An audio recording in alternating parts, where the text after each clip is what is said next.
Have you noticed something strange? The most successful people you know aren't doing more, they're doing less.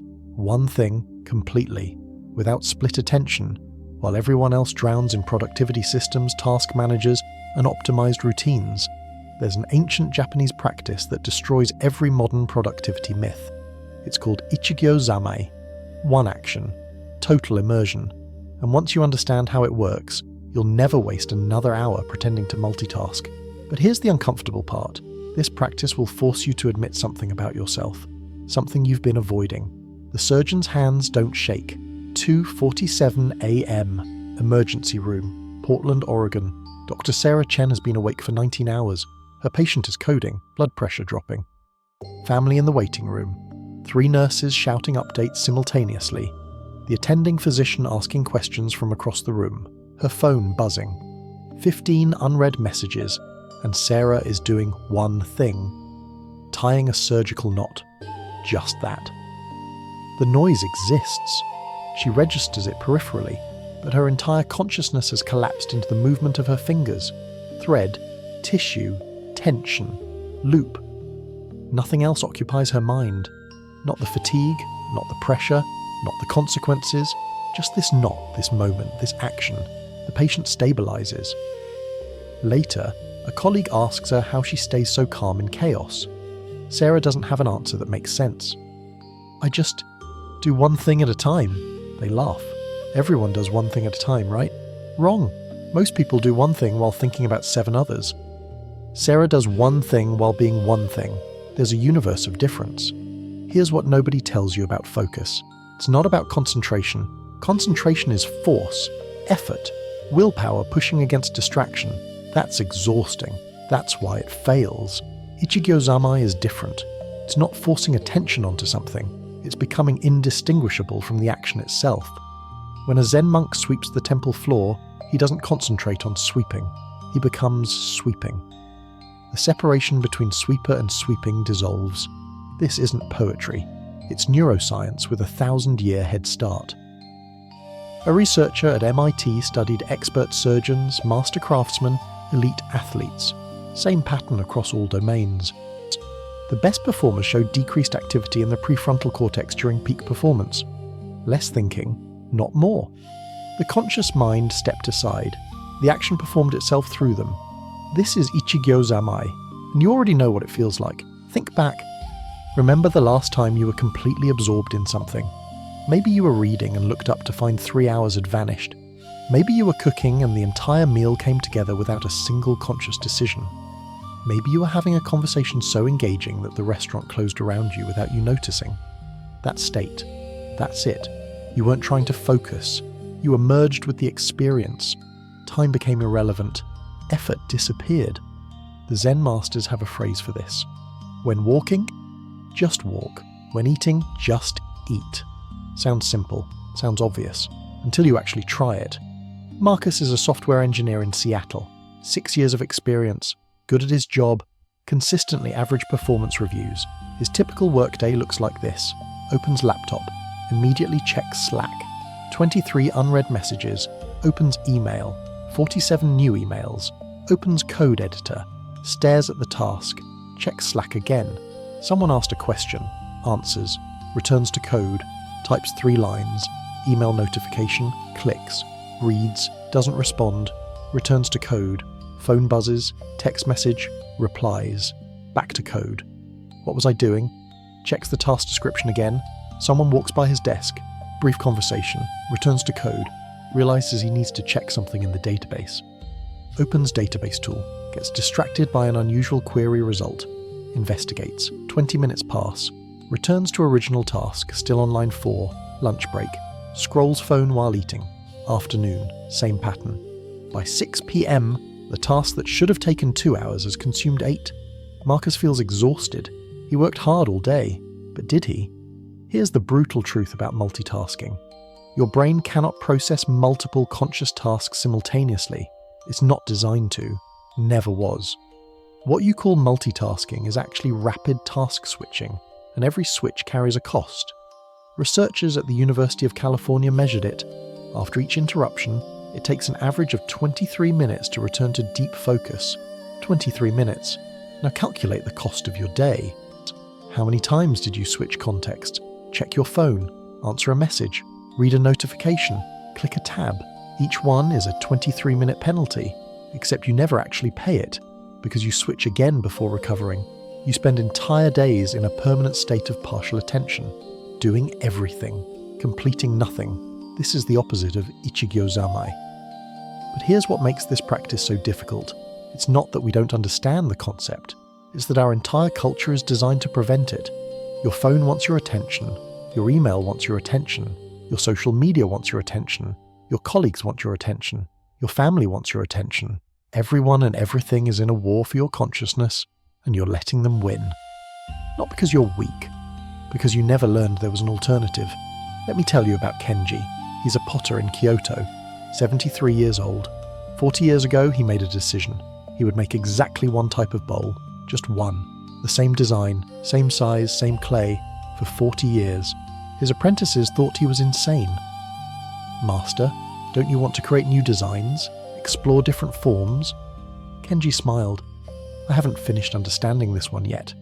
He makes 3 bowls per week. Each one takes roughly 40 hours from clay to kiln. No phone nearby, no music, no podcasts, just Kenji. Clay, wheel, hands. For 40 hours, he is pottery. His bowls sell for amounts that would make you uncomfortable, not because they're technically superior to others, because you can feel the attention in them. Every curve carries 4 decades of undivided presence. You hold one of his bowls and something wordless transmits. This was made by someone who was completely there. Collectors call it quality. Kenji calls it obvious. How could it be any other way? I was doing nothing else. This is where modern productivity advice fails catastrophically. It tells you to optimize, systematize, hack, shortcut, do more in less time, batch similar tasks, use templates, automate, all useful, all missing the point. Because productivity isn't about doing more things, it's about being undivided during each thing. One action, complete presence, then the next action, complete presence. The volume of output becomes irrelevant. The depth of engagement becomes everything. Ichigyo Zammai doesn't care about your to-do list. It cares about your relationship with the present moment. Let's return to Marcus. After 2 years of declining performance reviews, he's put on a performance improvement plan. The wake-up call he needed but didn't want. He stumbles across an article about deep work, reads about flow states, finds a reference to Ichigyo Zammai, decides to try something radical. Tomorrow he'll write code for 2 hours with his phone in another room. Email closed, Slack closed, no browser tabs except documentation. Just code. The first 30 minutes are torture. His brain screams for stimulation. His hand reaches for the phone that isn't there. He feels physical discomfort. Anxiety rises. This is normal. This is expected. This is the addiction withdrawal. Or he stays with the discomfort. At the 40-minute mark, something shifts. The urgent need to check something else fades. His consciousness settles into the code. At 90 minutes, he looks up. He's written more functional code than in the previous 3 days combined. More importantly, he knows it's correct. No debugging needed, because he was completely present for every line. Here's the principle underneath. Attention is not infinite. It's your most limited resource. Every split reduces power exponentially. 10 tasks at partial attention produce less than 1 task at full attention. Not 10% less. Orders of magnitude less. Because partial attention doesn't just slow you down. It produces shallow work. Surface-level thinking, obvious solutions. Full attention produces depth, insight. It is solutions you didn't know existed. The mathematician Andrew Wiles spent 7 years proving Fermat's last theorem. 7 years. One problem. When asked about his method, he described it this way. You enter a dark mansion. You stumble around. You can't see anything. You slowly feel your way. You memorize where the furniture is, where the doorways are. The layout becomes familiar. Then suddenly a light switches on. You see everything at once. This only works if you stay in the mansion. If you leave constantly to check other mansions, you never build the internal map. The insight never comes. Ichigyo Zammai keeps you in the mansion. But let's address the obvious objection. I don't have the luxury of focusing on one thing. My job requires multitasking. No, it doesn't. Your job requires completing multiple things. That's different. Multitasking is doing multiple things simultaneously with divided attention. What you actually need is sequential single tasking with complete attention. Task 1, full presence, completion. Task 2, full presence, completion. This feels slower at first. It's dramatically faster in execution, because you're not constantly switching, not constantly rebuilding context, not constantly making errors that need correction. A Stanford researcher compared multitaskers to single-taskers on complex cognitive tasks. The multitaskers were slower, made more errors, couldn't remember what they'd just done. Their brains became addicted to switching. Even when allowed to focus, they couldn't. The single-taskers were faster, more accurate, could recall details effortlessly. Their brains had trained for depth. Switching became uncomfortable for them. Your brain becomes what you repeatedly practice. Practice division, become divided, practice unity, become whole.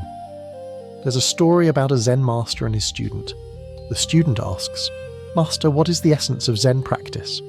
The master replies, "When hungry, eat, when tired, sleep." The student is confused. But doesn't everyone do that? The master shakes his head. No. When hungry, they think about their problems. When tired, they think about tomorrow.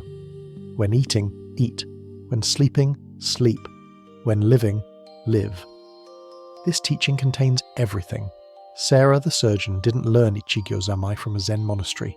She learned it from necessity. Surgery demands it.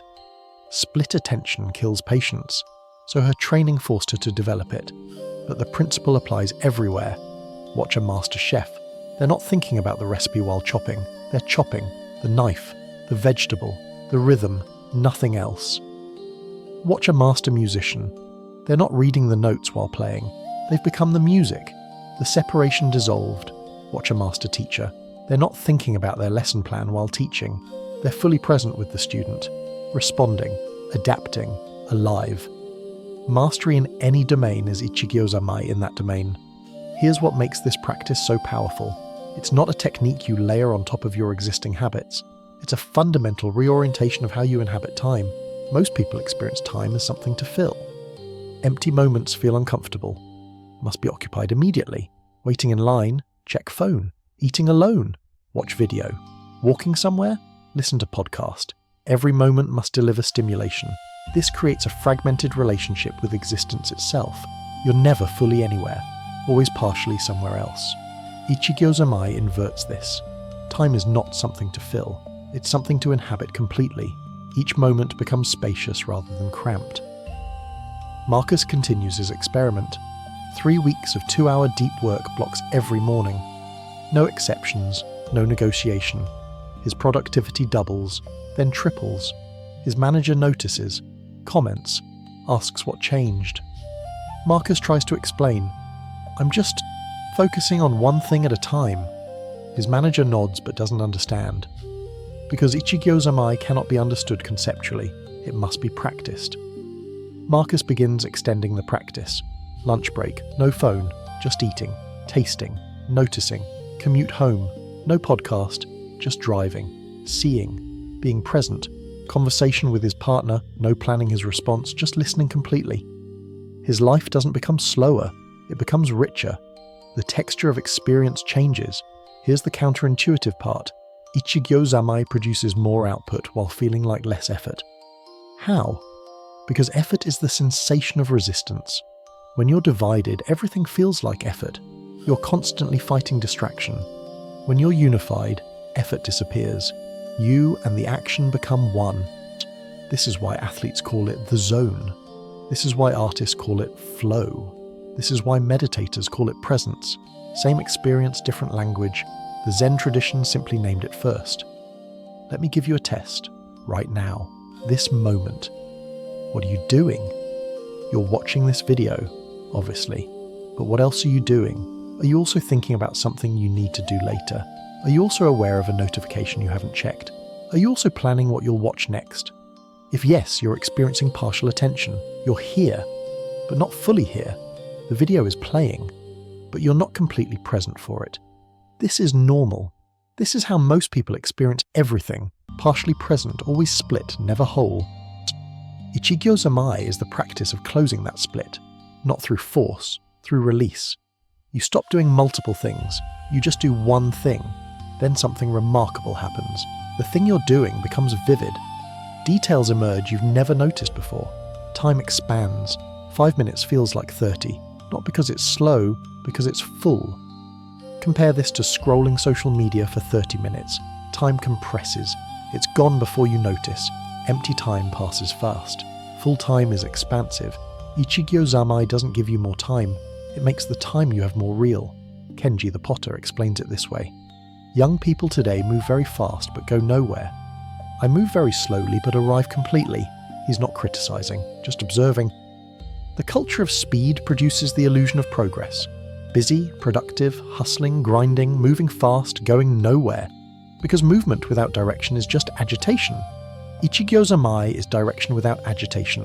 Each action has weight, purpose, completion. Here's the part that will challenge you most. Practicing Ichigyo Zammai requires you to accept boredom. Not ignore it, not distract from it. Accept it. Because depth is boring to the scattered mind. Doing one thing completely feels slower than doing 10 things partially. At first, your brain will scream for variety, novelty, stimulation. This is the addiction talking. You've trained your brain to expect constant input. Now you're asking it to sustain attention on one thing. It will resist, strongly. The discomfort is not a sign you're doing it wrong. It's a sign you're doing it right.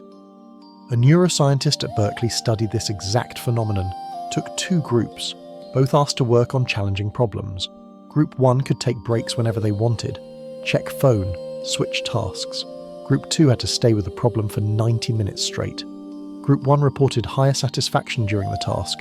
Group 2 reported more frustration during the task. But here's what matters. Group 2 solved problems faster, with more creative solutions, more elegant approaches, and reported higher satisfaction after completing the task. The satisfaction of depth beats the satisfaction of distraction, but only after you push through the discomfort. Sarah, the surgeon, describes a moment during her residency. She was practicing surgical knots, hour 6, hands cramping, mind wandering. Her mentor watched silently, finally said, "You're practicing distracted practice. This makes you worse, not better. Every repetition is teaching your body something. Right now you're teaching it to tie knots while thinking about other things. Stop, rest, come back when you can be completely here." Sarah rested, returned, tied knots with full attention. The difference was immediate, obvious. Same hands, same thread, different quality. Because the attention changed everything. This applies to every skill you want to develop. 1 hour of completely present practice beats 10 hours of divided practice. Not by a little, by an order of magnitude. Your brain learns what you repeatedly do. If you repeatedly practice while distracted, you become skilled at distracted performance. If you repeatedly practice with full attention, you become skilled at attentive performance. The second category is called mastery. Marcus 6 months into his practice. His performance review is exceptional, promotion offered. But something else changed that he didn't expect. His anxiety decreased dramatically. He used to lie awake at night thinking about work. Now he sleeps deeply, fully. Why? Because anxiety is often unfinished presence. When you're partially present all day, nothing feels complete. Your brain keeps tabs open, maintains background processes. When you're fully present for each thing it completes, your mind can let go. The task is done. Not just finished, done. This allows rest to actually be rest. There's a deeper layer here. Ichigyo Zammai isn't just a productivity practice. It's a spiritual practice disguised as a practical one. Or maybe it's a practical practice disguised as a spiritual one. The distinction doesn't matter. What matters is this. When you practice complete presence with action, you discover something about yourself. The self you thought was you is mostly distraction. The voice in your head commenting on everything. The constant planning, judging, comparing. When you become the action, that voice quiets. What remains is simpler, clearer, more real. This is why Zen masters sweep floors with such care. They're not just cleaning, they're practicing being. Here's the part nobody wants to hear. You cannot practice Ichigyo Zammai with your phone nearby. You cannot practice it with notifications enabled. You cannot practice it while quickly checking something else. This isn't judgment, it's physics. Your phone is designed by the smartest engineers in the world to fragment your attention. Every notification is an interruption. Every app is an attention trap. You cannot out-discipline a device designed to break your discipline. The solution isn't willpower, it's removal. Phone in another room, not face down. Another room. This feels extreme. It is extreme. Because the problem is extreme. Your attention is being stolen thousands of times per day. Reclaiming it requires equal force. Kenji has never owned a smartphone. When asked why, he says, "My hands already know where to go," a device would confuse them. His apprentices think he's old-fashioned. He thinks they're distracted. Both are correct, but only one produces work that lasts. Let's make this practical. You want to practice Ichigyo Zammai. Where do you start? Choose one activity. Just one, not your whole life. One specific thing you do regularly. Maybe it's your morning coffee, maybe it's washing dishes, maybe it's the first hour of work. For that activity, for the next week, practice complete presence. No phone, no podcast, no second screen, no wandering mind. Just the activity, fully. When your mind wanders, notice. Return, no judgment, just return. This will feel impossible at first. Good, that's the point. You're discovering how fragmented your attention has become. By day 3, something will shift. The activity will become more vivid, more textured. You'll notice details you've never seen before. By day 7, it will feel different, richer, more complete. This is the beginning. From here, you expand. One activity at a time, not all at once. That's another form of division. One thing, complete. Then another. Marcus now starts every workday with 30 minutes of Ichigyo Zammai. Not checking email, not planning his day, not reviewing tasks, just sitting, breathing, being completely present with nothing. This seemed like wasted time when he started. Now he understands it's the most important 30 minutes of his day, because it trains his attention. Yeah, resets his baseline. The rest of the day flows from this foundation. When he sits down to code, his mind is already unified. The switching cost doesn't exist because he never fragmented. Sarah, 15 years after that moment with her mentor, now teaches residents. She tells them the same thing she was told. Surgery is 90% attention, 10% technique. You can have perfect technical skills and still be a mediocre surgeon if your attention is divided. The best surgeons are not the ones with the steadiest hands, they're the ones with the most unified minds. Most residents don't understand at first. The ones who do become exceptional. Here's what you need to understand. Ichigyo Zammai is not about becoming more productive, though that happens. It's not about achieving more, though that happens too. It's about reclaiming your consciousness from the 1,000 things stealing it. It's about living your life instead of being lived by distraction. It's about depth instead of breadth, quality instead of quantity, being instead of doing. And yes, ironically, it makes you far more effective, because you stop doing 100 things badly and start doing a few things completely. The question is not whether this practice works. The question is whether you're willing to feel the discomfort of unified attention, because it will be uncomfortable, especially at first. You've spent years training your brain to split. Now you're asking it to unify. It will resist. The boredom will feel unbearable. The urge to check something else will feel physical. This is normal, expected, necessary. On the other side is something you've forgotten. The feeling of being completely present, fully alive, wholly engaged, not in some distant future. Right now, this moment, this action. Kenji, at 73, still makes 3 bowls per week. Still the same design, still the same process. When asked if he ever gets bored, he looks confused. Bored? How can I be bored? Each bowl is new. The clay is different. My hands are different. I am different. Only someone who is not paying attention could be bored. This is the secret. Boredom is not a property of the activity. It's a property of divided attention. When you're fully present, nothing is boring. Everything is alive. You've reached the end of this exploration. But that's the wrong word. Exploration implies surveying from outside. The only way to understand Ichigyo Zammai is to practice it. Not think about it, not analyze it. Practice it. Choose one thing, today, now. Do it completely. Nothing else. No division. Feel the resistance, stay anyway. Notice the difference. That difference is the seed. Water it, daily, patiently. Watch what grows. My name is Elias Kays. I spend an unreasonable amount of time studying systems most people ignore, not because they're hidden, because they're too simple to seem valuable. Ichigyo Zammai is one of these. Too simple to believe, too powerful to ignore.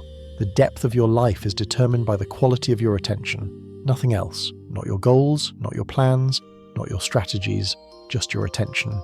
Says where it goes, how it goes there, whether it arrives whole or fragmented. Master this and everything else becomes simpler. Not easier, simpler. Because you stop doing 1,000 things at once and start doing one thing completely. Then another, then another. This is the practice, this is enough.